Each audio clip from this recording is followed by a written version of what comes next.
Hey guys, I'm Rachel. Welcome to our new series all about Moses. We're so glad you're here joining us this week. In this series, we are going to talk about some of the important lessons we can learn from different events that happened throughout Moses' life. We'll focus on the fact that no matter what we're going through or what we're feeling, we can always depend on God. Let's start by singing a song about our memory verse, which is 2 Timothy chapter 1, verse 7. It says, "For God has not given us a spirit of fear and timidity, but of power and love and self-discipline." Let's sing it together.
That was a great song. Whenever we sing our memory verse, we can think about how God gives us the strength we need to get through any overwhelming or scary situation. Just like our memory verse says, God has not given us a spirit of fear and timidity. He gives us the strength we need to get through any hard situation. We don't have to be afraid because we have God on our side. To help us understand this, we are now going to watch a Bible story and hear more about Moses' life. Let's check it out. Moses and the Red Sea. This is Moses, who was an Israelite born in Egypt in a time when Israelite boys were not supposed to live. Wait, huh? Moses, however, grew up in the palace of the Pharaoh, the very man who was enslaving the Israelite people. When Moses grew up, he made a big mistake and fled Egypt to live with the Midianites. But God called Moses back to Egypt to deliver his people with the help of his brother Aaron. The Pharaoh did not want to let God's people go, and God showed his power throughout all Egypt by sending plagues. Even with all the suffering, Pharaoh's heart stayed hard, and he would not let the people go. On the night of the last plague, Pharaoh woke up and heard a great cry in Egypt. For there was not a house in Egypt where someone was not dead. Pharaoh summoned Moses and Aaron and told him to be gone with the Israelites. So the Israelites immediately left Egypt and made their way for the Promised Land, taking with them many riches from Egypt. They took Joseph's bones as they had promised him many years before. God led them by a pillar of fire by night and a cloud by day. God told Moses to have the people camp along the shore of the Red Sea. Okay, got it. There's something here. God told Moses that the Egyptians would come after them, but that God would show his glory and power through this. Pharaoh changed his mind and readied his army to take back the Israelites. The Egyptians found the Israelites camped along the shore of the sea. As Pharaoh and his armies came close, the Israelites panicked. They cried out to God and asked Moses, "Why did you bring us out here to die in the wilderness?" Hey, everyone up! But Moses told the people, "Don't be afraid. The Lord himself will fight for you. Just stay calm." Then God said to Moses, "Why are you crying out to me? Tell the people to get moving." All right. As night came, the pillar of cloud became fire, and it went between the Israelites and the Egyptians.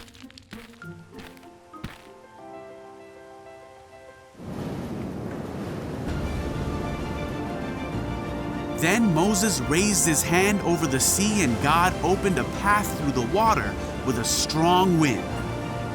Wow. The wind blew all that night, turning the seabed into dry land. Come on, are you?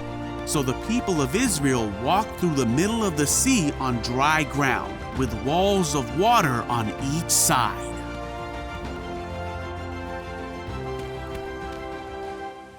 Come on. Then the Egyptians chased the Israelites into the middle of the sea. But just before dawn, God looked down on the Egyptian army from the pillar of fire and cloud, and he threw their forces into total confusion. "Let's get out of here, away from these Israelites!" The Egyptians shouted, "The Lord is fighting for them against Egypt." When all the Israelites had reached the other side, God said to Moses, "Raise your hand over the sea again." You got it. Moses raised his hand over the sea, and the water rushed back into its usual place. The Egyptians tried to escape, but God swept them into the sea. That is how God rescued Israel from the hand of the Egyptians that day. When the people of Israel saw the mighty power that God had shown against the Egyptians, they were amazed. They put their faith in God and in his servant Moses. What a great Bible story. That Bible story helps us to better understand how we can always put our trust in God and take comfort in knowing that we are a child of God. God always gives us the strength we need to get through any scary or hard situation. Now let's continue to learn more about how we can always put our trust in God by watching Rewind, a show where we bring you the best and most viral videos that YouTube has to offer. Let's check it out and see what Caroline is up to this week. What's up, everybody? My name is Caroline, and this is Rewind. You guys know the drill by now. Rewind is a show where we compile the best videos that YouTube has to offer and show them to you, our loyal viewers, because we love you. Now let's get started.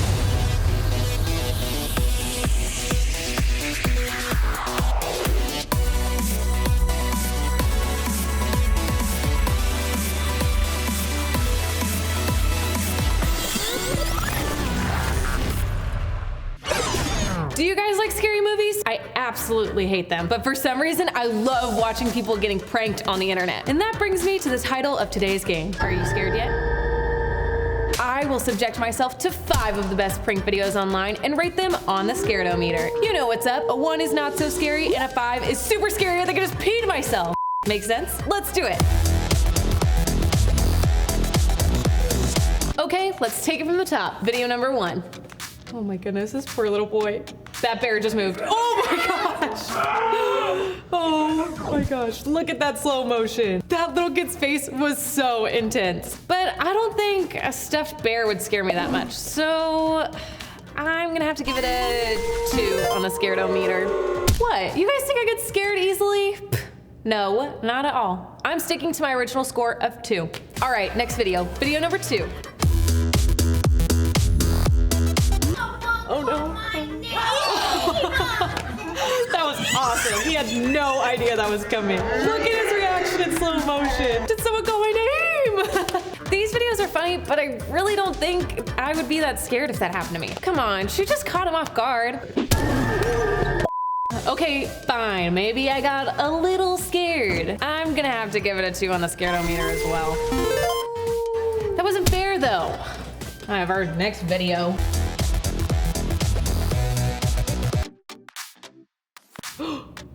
Oh no. Oh my gosh. No way. He's climbing on top of the bugs. Oh my gosh. He just climbed on top of that thing. He went into the freezer. That's how freaked out he was. Oh no. Oh no. No. See, now that is actually something to be scared about. Man, I think I'm gonna have to give that one a 4 on the scaredometer. Video number 4.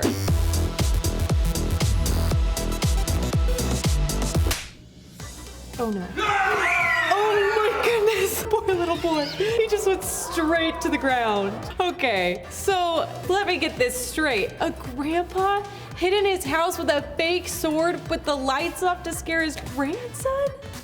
Yeah, that's pretty awesome. I'm gonna have to give that one a 3. I better be nice to my grandpa. All right, next video. Video number 5.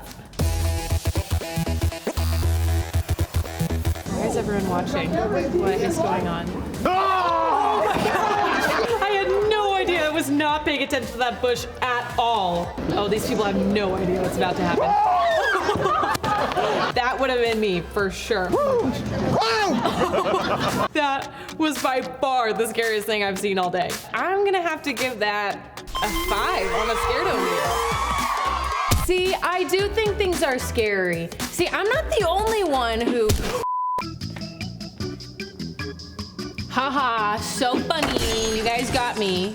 Okay, so maybe getting scared isn't the most fun thing in the world, but it's always fun to watch other people get scared. It's easy to laugh at them because it isn't scary for us, but we get scared all the time in life, and not just when a scary movie is on TV. Life is full of things that we're unsure about, and those things can cause us to be afraid. But the Bible is full of stories that teach us how to respond when we're scared. Today, we're learning about when Moses led the Israelites out of slavery. The Israelites, God's chosen people, were enslaved by Pharaoh, the leader of Egypt. After God demonstrated his incredible power with 10 plagues, Pharaoh finally decided to let the Israelites leave Egypt. But before long, Pharaoh changed his mind. He gathered all of his horses and chariots and soldiers, and he chased after the Israelites. Around that time, Moses and everyone else arrived at the Red Sea. In the distance, they could see Pharaoh's army growing closer. They were trapped. The Israelites must have been terrified, but God was with them.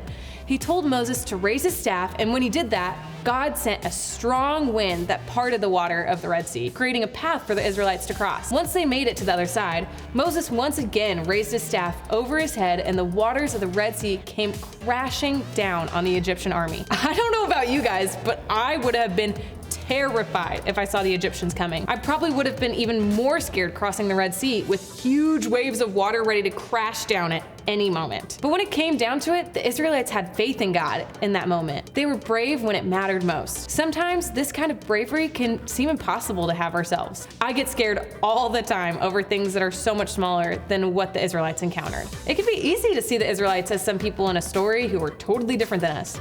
But even if they lived in a very different time and place than us, we share one very important thing in common. We worship the same God. He cares for us just as much as he cared about the Israelites, and he takes our fears just as seriously. When we get scared, it's important to remind ourselves that God loves us. On top of all the times that God has provided for us in our lives, we also have a whole Bible full of stories of times when God helped his people in moments of need. God wasn't surprised when the Pharaoh changed his mind and sent his army after the Israelites. This is God we're talking about. He had a whole plan right from the very beginning, including having the Israelites cross the Red Sea. But Moses and the Israelites didn't know God's plan. Moses had to go to God in prayer when he was scared, and the Israelites had to trust God as his plan was revealed to them. The next time you feel scared about anything, and I mean anything, remember that you can go to God with your fears. It's okay to be afraid. No fear is too small for God, but it's important that we share our fears with God in prayer. This will help us to trust in God more, and the more we trust in him, less afraid we'll be as we go through life. All right, guys, we're just about done here. We'll catch you back here next week for another episode of Rewind.